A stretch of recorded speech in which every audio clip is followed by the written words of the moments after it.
So in the last video we showed you guys a lot about how the control stick works with dribble moves, and the control stick's also used for shooting this year. So if you hold down the left trigger, the right stick becomes a shot stick like last year.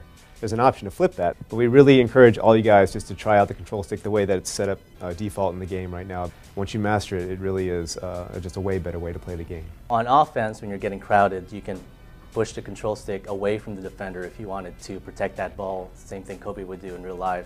If you push the control stick towards the defender, you can kind of give the defender a little nudge, create that space, something that Paul Pierce would normally do in game. There's a bunch of things that people really didn't like with 2K12. Speed was one thing.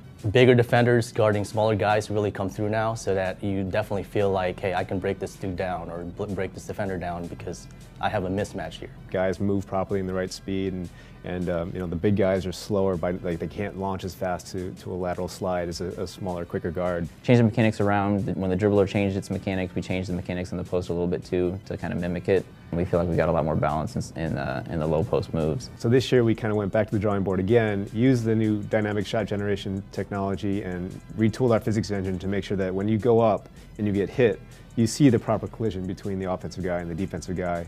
And the cool thing about it is when you get into the air or as you're landing, you'll always see something different when you attack the basket. So you'll see guys, you know, go up strong.